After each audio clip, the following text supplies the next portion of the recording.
ദുബായിലും ഷാർജയിലൊക്കെ പല വില്ലകളിലും 2 ലക്ഷം 1.5 ലക്ഷം ഒക്കെ വാടക കൊടുത്ത് താമസിക്കുന്നവർക്കുള്ള കേട്ടോ അത് നിങ്ങൾക്ക് ഉപകാരപ്പെടും. ഇത് കണ്ടോളി. ഒരു വില്ല എടുക്കാൻ വേണ്ടിയിട്ട് TDSന്റെ ഇസ്ലായും ഷെഫീഖൊക്കെ എൻ്റെ അടുത്ത് വന്നാണ്. ഷെഫീഖ് ഒന്ന് പറഞ്ഞു കൊടുത്ത എന്തുകൊണ്ടാണ് വന്നത്? ഞാൻ വർഷങ്ങളായിട്ട് 1.5 ലക്ഷം റുപ്യ വാടക കൊടുത്തോണ്ടിരിക്കുക. ഈ കഴിഞ്ഞ പ്രാവശ്യം നിങ്ങൾ വില്ല സ്വന്തമായിട്ട് അജ്മാനിലെടുത്തു. അപ്പോൾ നിങ്ങൾ എന്നോട് പറഞ്ഞു ഇസ്ലായി ഇനി വലിയ പൈസ എങ്ങനെ മാസാമാസം കൊടുത്തോണ്ടിരിക്കുന്ന ഞാൻ ഇത്രയും കൊടുത്തോണ്ടിരുന്ന വാടക കൂട്ടി നോക്കുമ്പോൾ ഒരു വില്ല മേടിക്കേണ്ട പൈസ എൻ്റെ കയ്യിൽ നിന്ന് പോയി.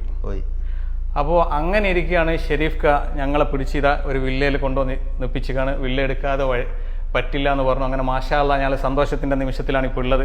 അപ്പൊ നമ്മൾ ചിന്തിക്കേണ്ടത് എന്താന്ന് വെച്ചാല് 10 വർഷത്തെ വാടക ഇപ്പൊ 1.5 ലക്ഷം × 10 1.5 മില്യൺ. ആ പൈസക്ക് അതിലും കുറച്ചിട്ട് അജ്മാനിൽ വില്ല കിട്ടാണ്ട് ഈ ഷെയ്ഖ് മുഹമ്മദ് ബിൻ സായിദ് റോഡിന്റെ വക്കത്ത് ഇതെടുത്തു കഴിഞ്ഞാൽ ഈ 10 കൊല്ലങ്ങൾക്ക് ബാങ്ക് അടവ്, ഈ കൊടുക്കുന്ന വാടക ബാങ്ക് അടവ് അടച്ചാൽ മതി. ആ 10 കൊല്ലം കഴിഞ്ഞാൽ പിന്നെ നിങ്ങൾ ജീവിതകാലം മുഴുവൻ വാടക കൊടുക്കണ്ട. നമുക്ക് ഈ നാട്ടിൽ സ്വന്തമായിട്ടൊരു വീട് എന്നുള്ള ലക്ഷ്യം നമുക്ക് പൂർത്തിയാവും. നമ്മൾ നാട്ടിൽ എങ്ങനെയാണോ വീട് എടുക്കണം അങ്ങനെ തന്നെ കാലാകാലമായിട്ട് പോകും. മക്കളായിട്ട് പോകും. ഇത് 99 കൊല്ലം കഴിഞ്ഞിട്ടാണ് കൊടുക്കൊന്നും വേണ്ട. ഫ്രീ ലാൻഡ് ഭൂമിയാ. മാത്രമല്ല എനിക്ക് ഒരുപാട് സന്തോഷമുണ്ട് ഷെരീഫ് ഖാൻ. കാരണം നമ്മൾ നാട്ടിൽ നമ്മൾ ഏകദേശം ഒരു 60 കിലോമീറ്റർ ദൂരത്തിൽ നമ്മൾ രണ്ടാളും വീട് മാഷാ അല്ലാഹ് UAE നമ്മൾ ഒരു നാട്ടുകാരനായി മാറാൻ പോവാണ്. അതിൻ്റെ ഒരുപാട് സന്തോഷമുണ്ട്.